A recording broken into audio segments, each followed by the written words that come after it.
हरिओम. संध्याकाळचे 5:15 वाजले. मंदिरातल्या कदाचित टाळाचा आवाजसुद्धा आणि घंटीचा आवाज आत्ता आला. तुम्हाला आलाच असेल, परंतु सुनबाई नाही घरी, सासू काम करी आणि खूप जास्त सवय नसल्यामुळं दिवसभर सगळा वेळ त्याच्यातच चालला आहे. आणि आज तर अमावस्या होती, विशेष सेवा, 7वा अध्याय, हवन, त्याच्यामुळे दुपारचंच आवरायला खूप उशीर झाला. आणि आता संध्याकाळचे 5 वाजत आहेत, 5:15, म्हणजे व्हिडिओ तुम्हाला आता रात्री 10 वाजता मिळेल. तर असो, निष्काम कर्म योग आपण पाहत आहोत. तर जे निकृष्ट प्रतीचं कर्म कशाला म्हणतात आणि उत्कृष्ट कर्म कशाला म्हणतात, तर तो भाग आपण पुन्हा आपला पुढे कंटिन्यू करू. हरिओम. हरी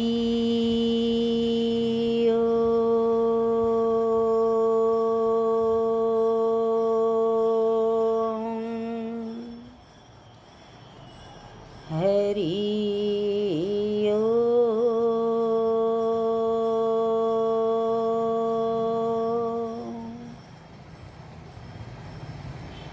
हरी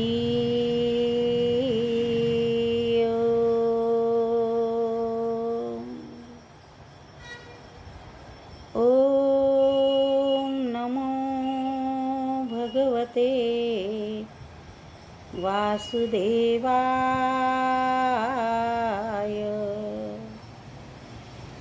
ओम नमो भगवते वासुदेवाय.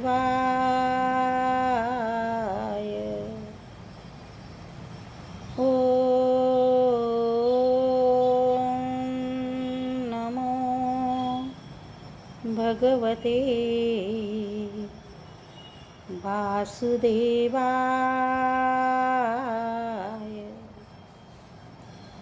गुरुदेवाय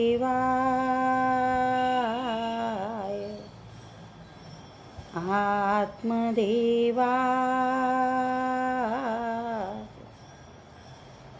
ओम नमो भगवते वासुदेवाय. मातृदेवाय.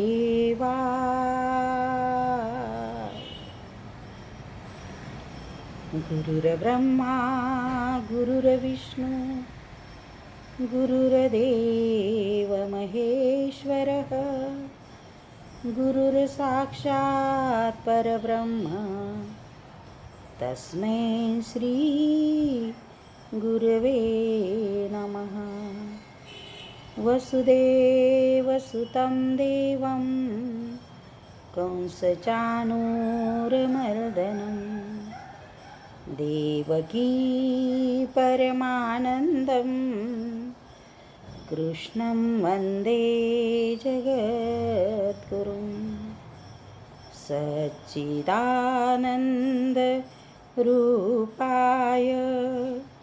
विश्व उत्पत्त्यादि हेतवे तापत्रय विनाशाय श्रीकृष्णाय वयं नमः. समस्त मातृशक्तीला आज मातृदिनानिमित्त कोटी कोटी वंदन. आणि आपण आपल्या आजच्या या सत्संगाला सुरुवात करू. तर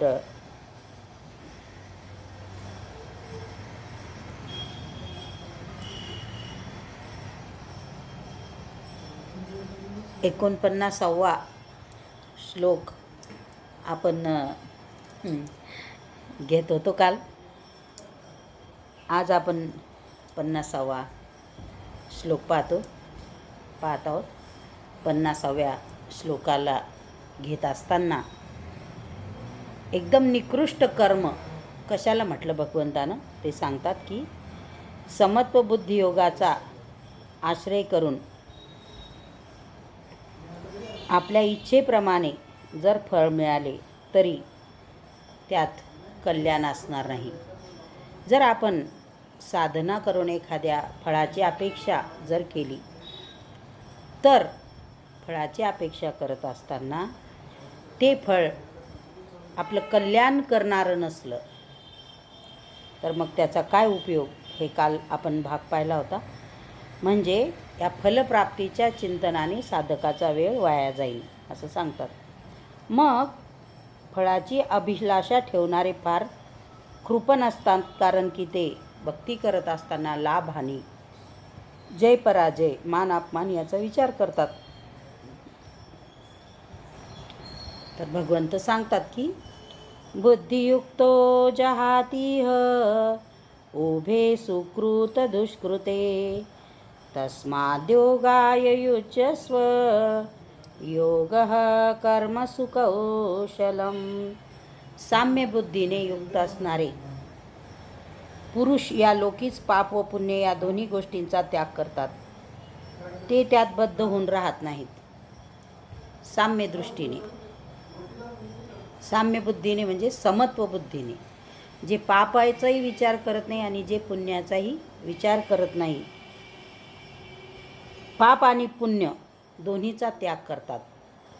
तर म्हणून अशी बुद्धी प्राप्त करण्याला तू तयार हो. कालच आपण पाहिलं की ददामी बुद्धियोगम तम येन माम उपयांती. ते अर्जुना, तू जर मला पूर्णपणे समर्पित झाला तर मी तुला तो बुद्धियोग देईन जो मी कोणालाच देत नाही. म्हणून कर्म आचरण करत असताना समत्व बुद्धिरूपी योग साधणे हेच खरं कौशल्य आहे. कारण की हे जे कौशल्य आहे, या जगात कर्म करण्याच्या दोन पद्धती रूढ आहेत. लोक कर्म करण्याच्या दोन पद्धती रूढ झाल्या. कर्म करून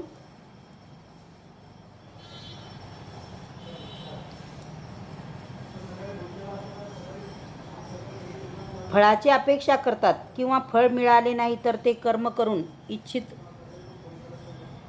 इच्छित नसतात. जर एखादं फळ मिळालं नाही तर ते लोक कर्म करण्याची इच्छाच करत नाही. दोन पद्धती रूढ आहेत म्हणतात या जगामध्ये कर्म करण्याच्या, की एक तर फळ मिळालं पाहिजे आणि फळ नाही मिळालं तर कर्मच करायचं नाही. कुठे ना कुठं हे कर्म आपल्या बद्धतेला कारण ठरत असतात. आराधनेलाच ते एकमात्र कर्म समजतात. पण आराधना म्हणजे कशाची आराधना? या शब्दात दोन शब्द लपलेले आहे. आ म्हणजे आत्मा, र म्हणजे रत होणे, ध म्हणजे सतत त्याचं ध्यान करणे, आणि न म्हणजे आपण कोणीच नाही, केवळ एक तो ईश्वरच आहे. आराधना, आत्मा आणि राधना. तर धा म्हणजे भक्तीची उलटी धारा. सतत भक्ती करून आराधना करून त्या आत्म्याशी रत होऊन जे कर्म जीव मात्र करेन तर त्या कर्माची त्याला कधीतरी फलश्रुती निश्चितच प्राप्त होईल. पण कोणची? तर त्याला आत्म्याशी रत व्हायचं आहे आणि हा संस्कार त्यानं त्याच्या मनावर पाडलाच पाहिजे असं भगवंत सांगतात. कालची एक गोष्ट आपण पाहिली, नेमकं उदाहरण समोर आलेलं आहे आपल्या ग्रुपवर. म्हणजे मला आश्चर्य वाटलं की कोणीही त्या गोष्टीला, इतकी मोठी गोष्ट आहे ती आणि आपल्या स्त्रियांसाठी तो विशेष आहे, त्याला एकाचाही आतापर्यंतही रिप्लाय त्याच्यावर आलेला नाही आहे, की बडोदा संस्थानच्या महाराणी राधिका राजे गायकवाड, अतिशय सुंदर, तरुण, गडगंज संपत्ती असणाऱ्या, म्हणजे या जगामध्ये जो बॅकिंगहॅम पॅलेस आहे त्याच्यापेक्षा चौपट मोठा 750 एकरामध्ये पसरलेला राजवाडा ज्यांच्या मालकीचा आहे, त्या 2 सुंदर मुली, पती, सर्व सुखोपभोग, सगळे ऐशो आराम पायाशी लोळत असताना कुठून तरी पूर्वपुण्याचा उदय झाला आणि त्यांनी सर्व संघ परित्याग करून जैन साध्वीची दीक्षा घेतली. पाहतानाच इतकं विचित्र वाटतं त्यांच्या केशवपनाचा. जो व्हिडिओ मी टाकलेला आहे, म्हणजे मी कुठंतरी तो पाहिला आणि तो तुम्हाला पाठवला, तर एक एक केस उपटून काढत आहेत. ज्या बाईनं आत्तापर्यंत कधी कुठं स्वतःच्या हातानं ग्लासही भरून घेतला नसेल आणि त्या हसत हसत ते सगळं सहन करत आहेत. मग एवढ्या आयुष्य आरामात त्या आरामाचा उपभोग घेत असताना एवढं धैर्य त्यांच्यामध्ये कुठून आलं? एवढी समत्व बुद्धी ज्याला आपण म्हणतो सुखदुःखाविषयी, ती अचानक त्यांच्यामध्ये कुठून जागृत झाली? एक खूप विचार, म्हणजे अक्षरशः खूप तो व्हिडिओ पाहिल्यापासून मी विचार केला की पूर्वजन्माचं नाही, अनेक जन्माचे हे संस्कार असतात आपल्या मनावर, की ते संस्कार आपण प्रत्येक जन्मामध्ये थोडे थोडे थोडे थोडे वाढवत नेऊन आपलं मन असं तयार करत असतो. मग पुन्हा एक प्रश्न स्वतः माझ्याच मनामध्ये आला की जर त्यांना जैन साध्वीची दीक्षा जर या जन्मात त्यांचं ठरलेलं असेल त्यांच्या याच्यानुसार, तर जैन साध्वीची त्यांनी दीक्षा जर त्यांना घ्यायची होती, तर मग एवढं सौंदर्य, एवढं धन वैभव भगवंतानं त्यांना का दिलं? आणि लगेच मला याचं उत्तरसुद्धा, मी तर त्याचं उत्तर माझ्या मनानं शोधलं होतं, पण माझ्या गुरुदेवांनी त्याला मिळतं जुळतं उत्तर दिलं. दुपारच्या संध्येमध्ये एक संत महात्मा गेले, परंतु त्यांचा जीव सुटला नाही. तर दुसरे महात्मा आले, त्यांना जाणवलं की या संत महात्म्याचा जीव सुटला नाही. का सुटला नाही? मग त्यांनी त्या आश्रमातल्या लोकांना त्याची पोझिशन विचारली मरताना, की ते कुठं त्यांनी देह सोडला, ते कसे बसलेले होते, त्यांचं तोंड कुणीकडं होतं, त्यांचे पाय कुणीकडं होते, ते कुठं पाहत होते. आणि त्यांच्या लक्षात आलं की समोरच्या याच्यावर एक आंबा लटकलेला आहे, आंब्याच्या झाडावर, आणि तो आंबा पिवळा धम्म पिवळा आहे, अगदी रसदार झालेला आहे. आणि त्यांचं लक्ष त्या आंब्याकडे गेलं आणि कर्माची गती येई, तिथं बुद्धीचं सुद्धा चालत नाही काही, की कुठंतरी त्यांचा तेवढा जन्म घ्यायचा एक बाकी राहिलेला असेल, किंवा ती गोष्ट त्यांच्या मनात आली, तिचा उपभोग घेऊन भगवंताला त्यांना मुक्ती द्यायची असेल म्हणून, असं गुरुदेव सांगतात, की ते लगेच किडा झाले आणि त्या आंब्यात जाऊन बसले. त्या महात्म्यांनी हे जाणलं, त्यांनी सांगितलं तर आंब्याचं फळ खाली काढा, आणि ते कापल्यानंतर त्याच्यातून किडा बाहेर आला. गहनो कर्मणा गती, हे जे म्हणतो आपण, हे अगदी तेच या राधिका राजेंच्या याच्यात घडलं असेल असं मला वाटतं, की कुठंतरी एक सुप्त इच्छा त्यांच्या मनामध्ये राहिली, की धन वैभव सुख संपत्ती साधना करताना, जसं गुरुचरित्रामध्ये जो रजक आहे रविदास, त्यानं बिदरच्या राजाला पाहून जशी इच्छा केली की हे सुखवैभव मला भोगायला मिळेल का, आणि त्यावेळेस त्याला आशीर्वाद दिला श्रीपाद श्रीवल्लभ स्वामींनी की निश्चितच तू पुढच्या जन्मामध्ये हे सुखवैभव भोगशील आणि माझ्या पदाला प्राप्त होशील. तर कुठंतरी यांच्याही मनामध्ये आलेलं असेल. अगदी खूप मी तर रात्रीपासून त्यांचं चिंतन करते आणि त्यांना पाहिलं की मला मीरेची आठवण येते. तथागत गौतम बुद्ध हे सिद्धार्थ जे होते आधी, त्याची आठवण आली मला, की सिद्धार्थला काय कमी नव्हतं. सुंदर पत्नी होती, मुलगा होता. सर्व संघ परित्याग करून सिद्धार्थ जंगलामध्ये गेले आणि गौतम बुद्ध झाले. मीराबाई एका राजाची मुलगी होती आणि एका राजाची पत्नी होती. कदाचित जर त्यांनी संसार केला असता सुखाचा, तर इतकं दुःखही त्यांना विषाचा प्याला हे भोगावं लागलं नसतं. परंतु घर मी निघाले बळीया संगे, त्या वरिले सावळे परब्रह्म, त्यांनी त्या परमात्म्याचं वरण केलं की माझं लग्नच याच्याशी झालेलं आहे. मग मी हा संसार कशासाठी, याच्यात सुख आहे का दुःख आहे का धन आहे का वैभव आहे, तुमच्या माझ्यासारख्या सर्वसामान्य स्त्रीच्या ह्याच अपेक्षा असतात की सर्व सुखोपभोग भोगायला मिळाले. पण ते कुठपर्यंत? पहा, एका स्त्रीचं सौंदर्य तिच्या केसांमध्ये असतं असं श्रीमद भागवतामध्ये आम्हीच सांगतो लोकांना की कलियुगामध्ये स्त्रियांचं सौंदर्य त्यांच्या केसामध्ये अडकलेलं आहे. कली त्यांच्या केसात जाऊन बसलेला आहे. आणि म्हणून कदाचित त्या धर्मामध्ये सगळ्यात पहिले केसावरच हल्ला करत असतील. आणि केसही असे नव्हते छोटे छोटे, अगदी कमरेपर्यंत लोळणारे केस सहजपणानं ते जेव्हा त्यांनी काढून टाकले त्यावेळेस असा विचार आला मनामध्ये की यांच्या 2 मुलींमध्ये सुद्धा यांचा जीव अडकला नसेल का? ठीक आहे, धनवैभवात नको अडकू देऊ, शरीराच्या या सुंदरतेतही नको अडकू देऊ, पण ज्यांना आपण जन्माला घातलं इतक्या सुंदर मुली दाखवलेल्या आहेत त्यांच्यातही यांचा जीव अडकला नसेल का? राधिका राजेचा. आणि एक स्त्री शरीर असून सुद्धा जर त्यांनी एवढा त्याग केला तर हे त्यांचं मागच्या जन्माचं कुठंतरी प्रारब्ध आहे आणि ते उदयाला आलं. आणि कोणताही विचार न करता त्यांनी त्या ठिकाणी उडी मारली. कदाचित पूर्वपीठिका असेल नसेल मला माहिती नाही, त्या मार्गानं त्या कधी गेल्या होत्या का नव्हत्या ते पण मला माहिती नाही. परंतु आज स्थिती अशी आहे की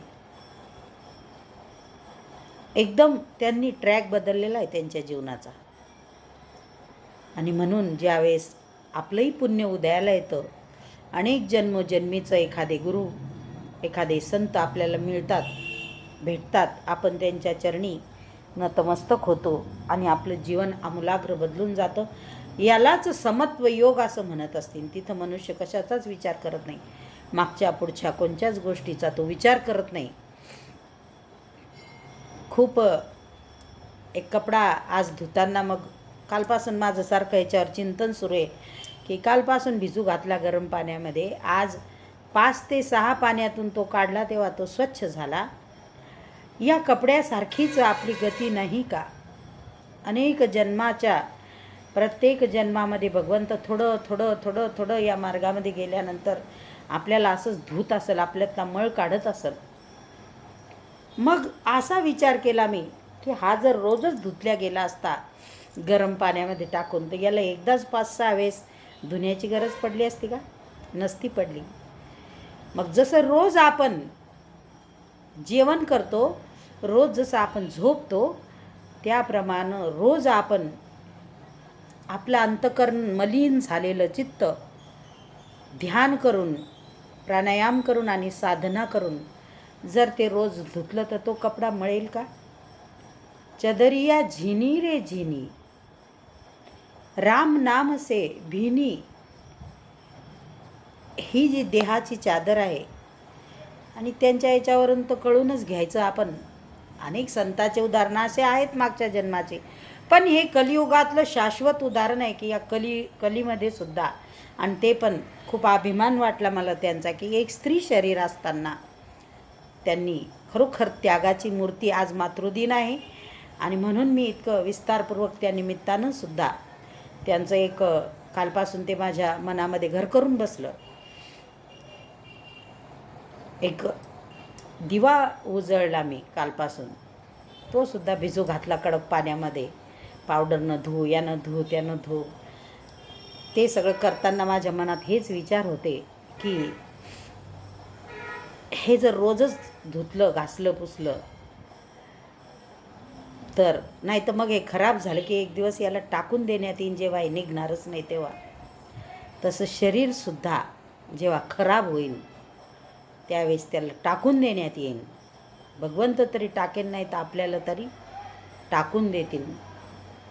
त्याच्या आधीच त्या परमेश्वराचं नामस्मरण करून त्याचं साधन साधून भगवंत जसं सांगतात तसा तो समत्व योग आपण का साध्य करत नाही?